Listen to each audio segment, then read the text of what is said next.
नवयुवक समाज में जो इन्होंने उस समय में प्रेरणा जगाई, जो अलख जगाई, जो चिंतन जगाया श्री सीताराम नाम का, जो कुरसेजा बाबा को हम लोगों की पाठशाला बनाया यज्ञ की, धन्य है ऐसे व्यक्तित्व का, महापुरुष का जीवन। आज पूरा जीवन कक्षा 8 में जब से पढ़ते थे हमारे भोले जी, और हम लोग कक्षा 1 में थे। हाँ, सीताराम नाम अखंड कीर्तन की महिमा, और आज वही सीताराम नाम कल्प वृक्ष इतना विस्तार पूर्वक आप लोग देख रहे हैं। एक मुझे बात याद आ रही है, भागवत जी की बात है, प्रहलाद चरित्र की, कि जब भगवान श्री नरसिंह हिरण्यकश्यप को मार करके जाने लगे, प्रहलाद जी से कहा कि बेटा वरदान मांग लो। प्रहलाद जी ने कहा प्रभु आपकी सानिध्यता मिल जाए, आपकी गोदी मिल गई, आपकी कृपा मिल गई। देखो, जीव को मकान, दुकान, सम्मान, संतान, पुत्र, पत्नी, परिवार तब तक अच्छा लगता है जब तक राम जी की कृपा नहीं होती, और जब राम जी की कृपा हो जाती है, राम कृपा ही केवलम, तो मकान, दुकान, संतान, सम्मान, परिवार ये सब अलग हो जाता है, विलग हो जाता है। भगवान का भक्त केवल भगवान से कहता है जन्म जन्म रति राम जी पद यह वरदान नहा। मेरा जन्म जन्मांतर तक श्री सीताराम जी के चरणों में अगाध भक्ति हो जाए, अगाध श्रद्धा हो जाए, अगाध भगवान के सत्संग में समर्पण हो जाए। मेरे भाई बहन, ये भगवान की बहुत बड़ी कृपा है। तो मैं आपसे चर्चा कर रहा था, ज्यादा समय नहीं मिलूंगा, कि जब भगवान ने कहा वरदान मांगो बेटा प्रहलाद जी ने कहा कुछ नहीं, आपकी कृपा मिल गई। भगवान ने कहा कुछ नहीं मांगोगे? बोले नहीं। भगवान ने कहा वो तो ठीक है, मैं तुम्हें अपना पार्षद बनाऊंगा, तुम मेरे बहुत अच्छे भक्त हो। भगवान ने कहा मैं चलूं? प्रहलाद जी ने कहा मन तो नहीं करता कि आप चले, आप मुझको भी अपने साथ लेकर के चले। भगवान ने कहा कोई बात नहीं। भगवान जब चलने लगे तो भगवान का पीताम्बर भक्त प्रहलाद ने पकड़ लिया और कहा प्रभु बड़ी करुणा से भरी ये बात है, और आज की समाज के, आज की वर्तमान पीढ़ी को इससे कुछ ना कुछ मेरे भाई बहन शिक्षा लेनी चाहिए। प्रहलाद जी ने कहा कि हे परमपिता, हे जगदीश्वर, मेरा पिता हिरण्यकशिपु बड़ा आतताई था, अधर्मी था, अन्यायी था, दुराचारी था। मेरा आपका नाम लेने में मुझे मारता था, मेरे ऊपर कितनी कितनी यातनाएं नहीं दिया मुझको। पर मेरी विनती यह है प्रभु कि इतने बड़े मेरे पिता नराधम को, ये आतताई था, आपने मार तो दिया, लेकिन मैं विनती ये करना चाहता हूं कि मेरे पिता को नरक में मत डालना, मेरे पिता को नरक में मत डालना। भगवान ने बहुत अच्छी बात कही। भगवान ने प्रहलाद को हृदय से लगा लिया और प्रहलाद जी को हृदय से लगा करके कहा बेटा प्रहलाद, तेरे जैसा भक्त जिस परिवार में पैदा हो जाएगा उसको पिता की चिंता है। त्रिसप्तभी पिता पूता, भागवत जी का श्लोक है ये।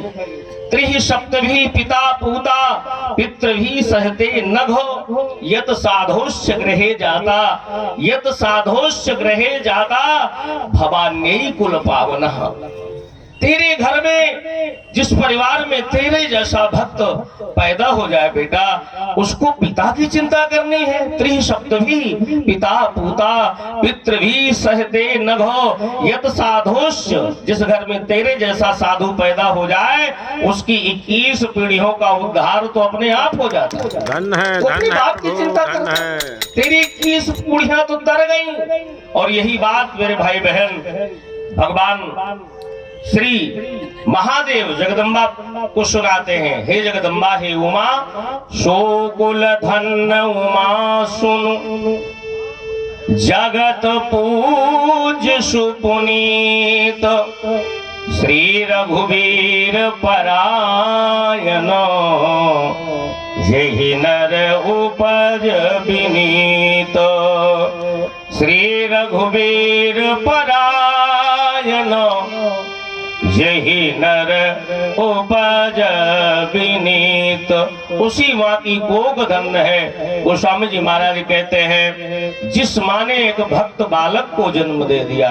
हमारे आदरणीय श्री भोले तिवारी जी महाराज कितना धर्म का काम जगह जगह, उत्तर प्रदेश, मध्य प्रदेश, दिल्ली, चंडीगढ़, हरियाणा, पंजाब, कहां कहां श्री सीताराम नाम की अलख जगाते हैं।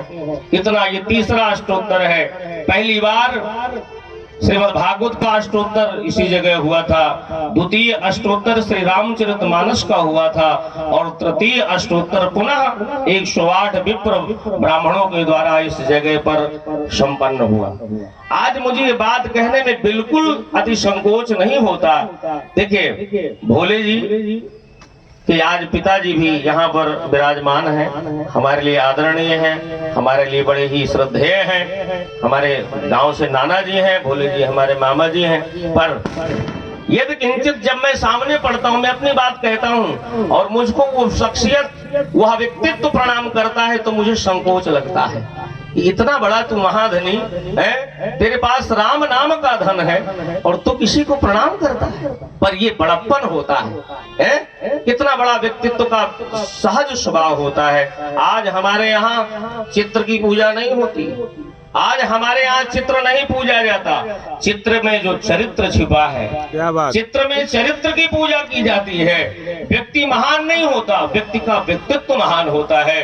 व्यक्ति की पूजा न करके हम लोग व्यक्तित्व की पूजा करते हैं। व्यक्तित्व चरित्र के रूप में रामकृष्ण की पूजा करते हैं, भागवत जी की पूजा करते हैं, श्री रामचरितमानस भगवान की पूजा करते हैं। तो धन्य है हमारा ऐसा ये आयोजन, हमारे भोले जी जिन्होंने अपनी माँ की कोख को तो पवित्र कर ही दिया, अपने समाज को, अपने परिवार को तो पवित्र कर ही दिया, अपनी जन्मभूमि को तो पवित्र कर ही दिया, लेकिन अपनी जन्मभूमि, परिवार, माता पिता के साथ हम सब लोगों को कृतकृत कर दिया, धन धन्य कर दिया।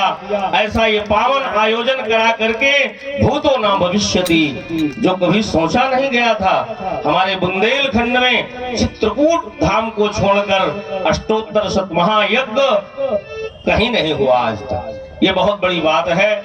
तो ऐसे व्यक्तित्व महापुरुष को बहुत बहुत वंदन है और हम सब लोग आदरणीय भोले जी महाराज के भागीरथी प्रयास में हम उनका सहयोग करें, तन मन धन का सहयोग जो जिस लायक है। और अभी हमारे पूज्य नाना जी थोड़ी देर पहले कह रहे थे कि 3 बार अष्टोत्तर हो गया।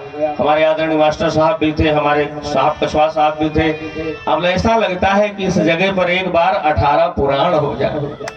क्या बात, 18 पुराणों का आयोजन हो जाए, 18 अष्टादश पुराणों का आयोजन हो जाए, अष्टादश पुराणों का दिव्य पारायण हो जाए।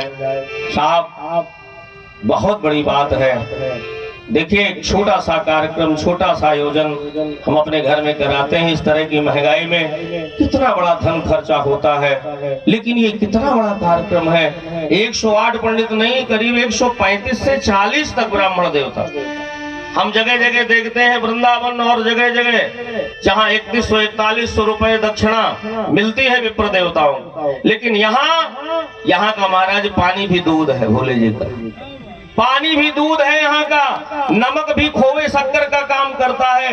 ब्राह्मण देवता कितने गदगद हो जाते हैं और उन्मुक्त स्वर से भोले जी की जय, भोले जी की जय कहते हैं। ये बहुत बड़ी बात।